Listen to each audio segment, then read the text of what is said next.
NA65 में मंगूवाल के इलाके में हम हैं। यहाँ पर आपने देखा होगा कि पाकिस्तान पीपल्स पार्टी के जो जय्यद कदावर लीडर्स हैं, कमर ज़मान कारा साहब, वो उनके पोस्टर्स लगे हुए, साथ एजाज एहसन के भी पोस्टर लगे हुए हैं। तो एजाज एहसन साहब की जो जाए पैदाइश है वो ये है, और यहाँ पर उनके नाम की इज़्ज़त भी है और जाने पहचाने भी हैं। तो ये पोस्टर्स एक्सप्लेन करते हैं कि क्यों एतजाज़ साहब और कमर ज़मान कारा साहब एक ही पोस्टर पर हैं। पीपल्स पार्टी की यहाँ पर क्या कैफियत है, अब कमर ज़मान कारा से जाके पूछते हैं। बल्ले के जाने के बाद हालात कैसे बदले हैं पीपल्स पार्टी के लिए। उनका ख्याल है कि उन्होंने वोट्स लेने हैं जो PTI को बल्ले पर पड़ सकते थे, उनमें से वोट्स कुछ वो गैदर करेंगे। कैंपेन की नौयत क्या है, मुकाबला चौधरियों के साथ कैसा है, और इनके हलके से जो एयर चीफ के रिश्तेदार को वोट दिया नून लीग ने, उसको ये कैसे एवेल्युएट करते हैं। ये बड़ा एक दिलचस्प मामला होगा।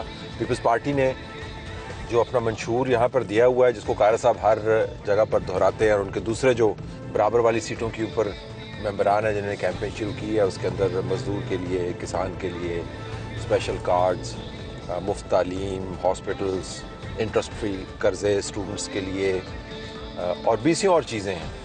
लेकिन उसके लिए आपको पंजाब जीतना ज़रूरी है, या कम से कम इतने नंबर्स हों कि अगर मखलूत हुकूमत बने तो आप इन डिसीजंस को इम्प्लीमेंट करवा पाएँ। तो Gujarat that way is crucial, core leadership है। आइए देखते हैं कमर ज़मान कारा साहब क्या कर रहे हैं और हमें क्या बताते हैं। कानून साजी आइन साजी पॉलिसी बनाने और अगर उन्हें शुद्ध बुद्ध हुई, उन्होंने हुकूमत बनी, वो वजीर बने, हुकूमत ना हुई, अपोजिशन बैठ के अपना रोल अदा करेगा।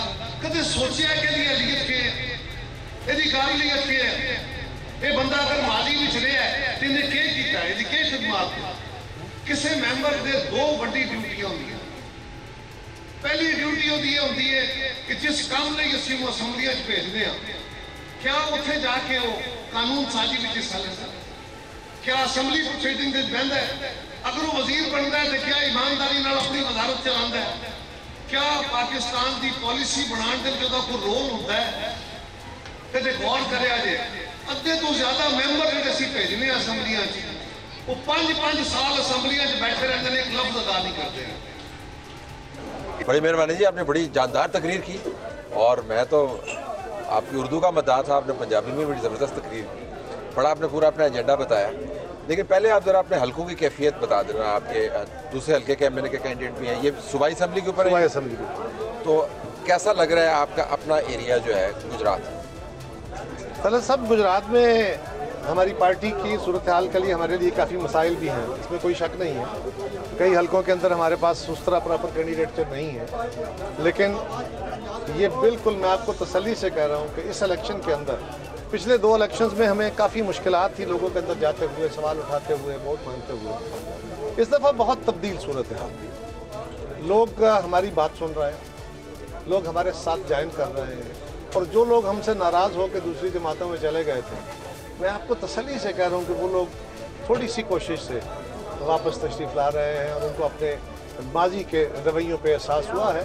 हम उनके मशकूर हैं, और इस वक्त एक बड़ी अच्छी फ़िज़ा हमारे हलकों के अंदर मौजूद है।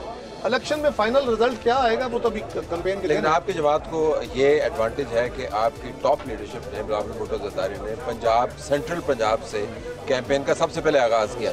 उसका आपको कोई एडवांटेज लग रहा है कि आपका बेटर फ्लो है, या क्या दूसरी जमातों ने तो अभी जैसे शुरू भी नहीं किया? लेकिन आप रोज़ हमसे सवाल करते हैं कि आपने क्यों कैंपेन शुरू की है, बाकी जमातें नहीं। मैं नहीं करता था, आपसे मुराद मीडिया।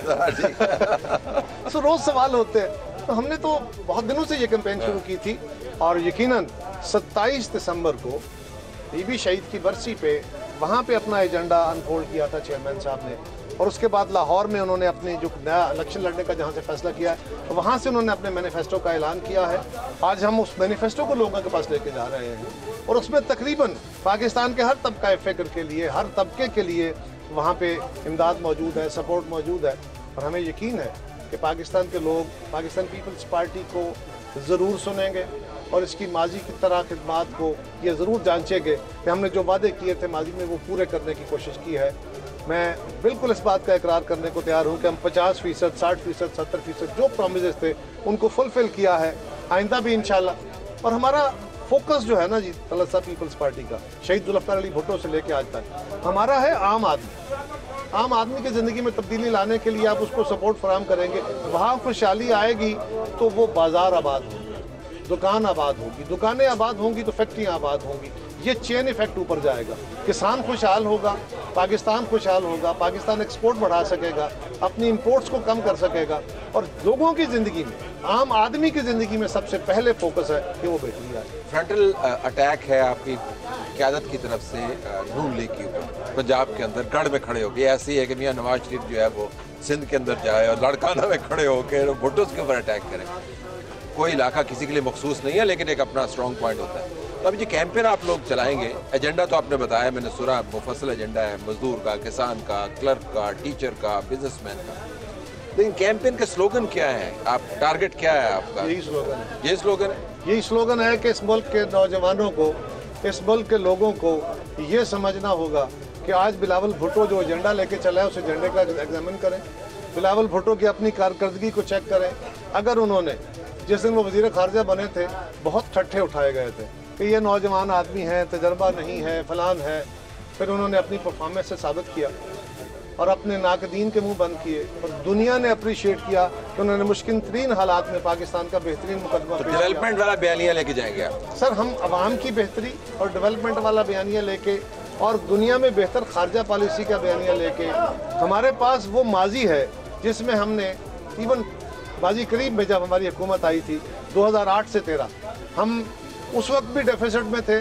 हमारे दौर में रिकॉर्ड एक्सपोर्ट्स हुई, रिकॉर्ड ज़मीन की ज़री पैदावारें हुई, रिकॉर्ड हमारे दौर के अंदर सनती पैदावारें हुई और रिकॉर्ड लोगों की ज़िंदगी में बेहतरी आई। ये बात भी दुरुस्त है कि आलमी हालात के तनाजुर में हम वो रिलीफ जो लोग समझ रहे हैं वो नहीं दे पाए, लेकिन इसमें कोई शक नहीं है कि अगर आप एग्जामिन करके देखेंगे, मोटरवे तो शायद हमने कम बनाई हो, लेकिन आम आदमी की ज़िंदगी में हमने बहुत बेहतरी। बल्ला चला गया, उसका आपको फ़ायदा है हल्कों में?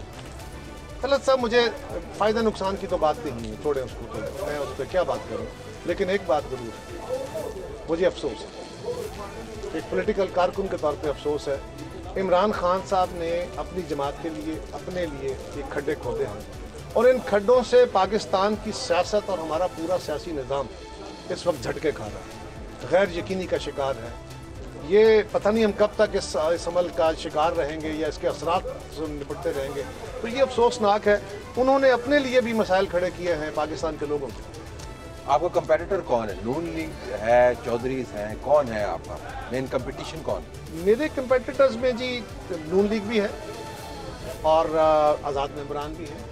अब पीटीआई के भी एक साहब हैं और शाह साहबान जो पहले पीटीआई में थे अब छोड़ गए, लेकिन वो बड़े तगड़े लोग हैं। उनके पहले वो एमएनए रहे हैं, उनसे पहले भी उनके बुजुर्ग एमएनए रहे हैं। और नून लीग ने इस दफ़ा टिकट दी है हमारे हल्के से, वो एयर चीफ हैं हमारे, जो पहली मरतबा कंटेस्ट कर रहे हैं। उनके बड़े भाई हैं जो इलेक्शन लड़ रहे हैं, वो पहली दफ़ा कंटेस्ट कर रहे हैं और देखिए कैसा होता है। ये एडवांटेज होता है, डिसएडवांटेज होता है? ये तो वक्त साबित करे। नहीं, आपके लिए एडवांटेज है कि नया बंदा है, उसको बेल पे पता नहीं है। उसके लिए नहीं, उसको सिर्फ उसकी जो स्ट्रेंथ है उसके ऊपर मैं तबसरा नहीं करना चाहता क्योंकि वो और बात है, लेकिन देखेंगे, लेकिन ये देखेंगे कि अगर उसके असरात, मुझे उम्मीद है कि ऐसा नहीं होगा।